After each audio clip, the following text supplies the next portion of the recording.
Winter ಸೀಸನ್ನಲ್ಲಿ ಯಾವಾಗಲೂ ಏನಾದರೂ ಬಿಸಿ ತಿನ್ನಬೇಕು, ಬಿಸಿಯಾಗಿ ಕುಡಿಬೇಕು ಅಂತ ಅನ್ನಿಸ್ತಿರುತ್ತೆ. ಅದಕ್ಕೋಸ್ಕರನೇ ನಾನೊಂದು ಸೂಪ್ ರೆಸಿಪಿಯೊಂದಿಗೆ ಬಂದಿದ್ದೀನಿ. ಈ ಸೂಪನ್ನು ಮಾಡೋದಕ್ಕೆ ತುಂಬ ಈಸಿ, ಹಾಗೆ ತುಂಬ ಟೈಮು ಬೇಕಾಗಲ್ಲ, ಹಾಗೆ ಕಡಿಮೆ ಇಂಗ್ರೀಡಿಯೆಂಟಲ್ಲಿ ಮಾಡ್ಕೊಳ್ಬೋದು. ಹಾಯ್, ಹಲೋ, ನಮಸ್ತೆ, welcome to my YouTube channel. ಇವತ್ತು ಕಾರ್ನ್ ಸೂಪ್ನ ಮಾಡೋದು ಹೇಗೆ ಅಂತ ತೋರಿಸ್ತೀನಿ. Main ingredient corn. ನೋಡಿ, ಕಾರ್ನ್ ಎಷ್ಟು ಚೆನ್ನಾಗಿದೆ. ಈ ರೀತಿ ಕಾರ್ನ ಕಾಳುಗಳನ್ನೆಲ್ಲ ಬಿಡಿಸ್ಕೊಳ್ಬೇಕು. ನಾನಿಲ್ಲಿ ಫ್ರೆಶ್ ಕಾರ್ನ ತೊಗೊಂಡಿದ್ದೀನಿ, ಯಾಕಂದರೆ ಇವಾಗ ಸೀಸನ್ ಅಲ್ವಾ, ಎಲ್ಲ ಕಡೆ ಸಿಗುತ್ತೆ. ಫ್ರೋಝನ್ ಕಾರ್ನ್ ಯೂಸ್ ಮಾಡ್ತೀನಿ ಅಂದರೆ ಅದನ್ನು ಕೂಡ ಯೂಸ್ ಮಾಡ್ಬೋದು. ಕಾಳನ್ನೆಲ್ಲ ಬಿಡಿಸಾಯಿತು. ಇಷ್ಟೊಂದು ಕಾಳು ಬೇಕಾಗಲ್ಲ, ಇದರಲ್ಲಿ ಅರ್ಧ ಸಾಕಾಗತ್ತೆ. ಫಸ್ಟಿಗೆ 1 ಕಪ್ ಕಾಳನ್ನು ನಾವು ಗ್ರೈಂಡ್ ಮಾಡ್ಕೊಳ್ಬೇಕು.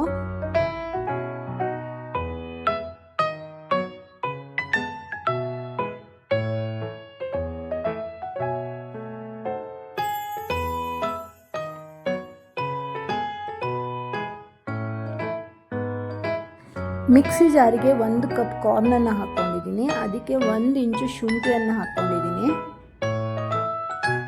2 ರಿಂದ 3 ಸ್ಪೂನು ಲಿಂಬುವನ್ನು ಹಾಕ್ಕೊಳ್ತಾ ಇದ್ದೀನಿ. ನಾನಿಲ್ಲಿ ಹಾಗೆ ಡೈರೆಕ್ಟ್ ಹಾಕ್ಕೊತಾ ಇದ್ದೀನಿ.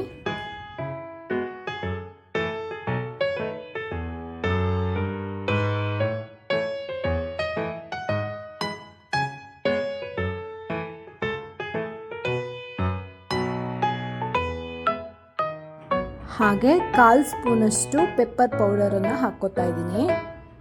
ಈಗ ಇದನ್ನು ರುಬ್ಕೊಳ್ಬೇಕು. ರುಬ್ಕೊಳ್ಳೋದಕ್ಕೆ ನೀರೇನು ಹಾಕ್ಕೊಳ್ಳೋದು ಬೇಡ, ಹಾಗೆ ರುಬ್ಕೊಂಡ್ರೆ ಸಾಕಾಗತ್ತೆ. ಇದಾದಮೇಲೆ ನಾನು ಕ್ಯಾಪ್ಸಿಕಮನ್ನು ಕಟ್ ಮಾಡ್ಕೊತಾ ಇದ್ದೀನಿ. ಈ ರೀತಿ ಸಣ್ಣ ಸಣ್ಣದಾಗಿ ಹೆಚ್ಚಿಟ್ಕೊಳ್ಬೇಕು.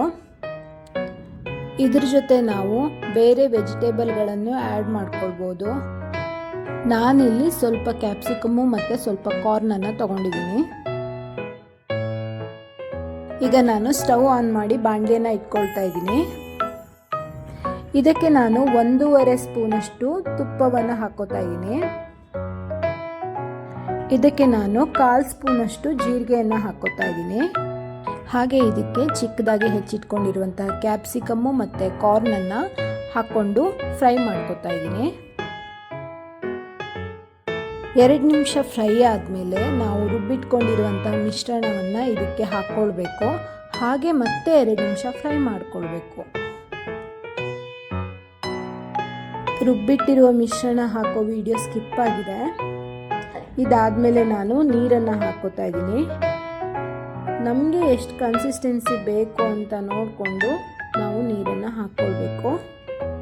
ಹಾಗೆ ರುಚಿಗೆ ತಕ್ಕಷ್ಟು ಉಪ್ಪನ್ನು ಹಾಕ್ಕೋತಾ ಇದ್ದೀನಿ. ನೋಡೋಕ್ಕೆ ತುಂಬ ತೆಳ್ಳಗಿದೆ ಅಂತ ಅನಿಸುತ್ತೆ, ಆದರೆ ಕುದ್ಮೇಲೆ ಇದು ದಪ್ಪ ಆಗುತ್ತೆ. ಇದು ಕಾರ್ನೇ ಆಗಿರೋದ್ರಿಂದ ನಾವು ಇಲ್ಲಿ ಕಾರ್ನ್ ಫ್ಲೋರು ಅಥವಾ ಬೇರೆ ಯಾವುದಾದ್ರು ಥಿಕ್ನೆಸ್ಗೆ ಅಂತ ಯಾವುದೇ ಪೌಡರನ್ನು ಯೂಸ್ ಮಾಡೋ ಅವಶ್ಯಕತೆ ಇಲ್ಲ. ಸಣ್ಣದಾಗಿ ಕುದಿ ಬರುವ ಹೊತ್ತಿನಲ್ಲಿ ನಾನು ಈ ರೀತಿ ಕೊತ್ತಂಬರಿ ಸೊಪ್ಪನ್ನು ಚಿಕ್ಕದಾಗಿ ಕಟ್ ಮಾಡಿ ಹಾಕ್ಕೊಂಡಿದ್ದೀನಿ. ನೋಡಿ, ಇವಾಗ ಕುದೀತಾ ಇದೆ.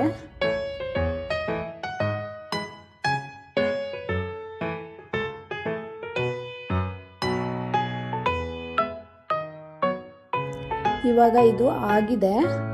ಈಗ ಸ್ಟವ್ನ ಆಫ್ ಮಾಡಿ ನಾವು ಕಾರ್ನ್ ಸೂಪನ್ನು ಸರ್ವ್ ಮಾಡೋಣ. ಈ ವಿಡಿಯೋ ನಿಮಗೆಲ್ಲ ಇಷ್ಟ ಆಗಿದೆ ಅಂತ ಭಾವಿಸ್ತೀನಿ. ಹಾಗಾದರೆ ಎಲ್ಲರೂ ಲೈಕ್ ಮಾಡಿ, ಶೇರ್ ಮಾಡಿ, ಕಾಮೆಂಟ್ ಮಾಡಿ, ಹಾಗೆ ಸಬ್ಸ್ಕ್ರೈಬ್ ಮಾಡೋದನ್ನು ಮರಿಬೇಡಿ.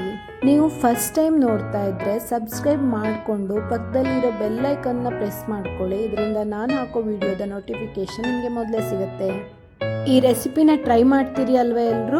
ಇನ್ನೊಂದು ವಿಡಿಯೋದಲ್ಲಿ ಮತ್ತೆ ಸಿಗ್ತೀನಿ. ಟೇಕ್ ಕೇರ್, ಬಾಯ್ ಬಾಯ್.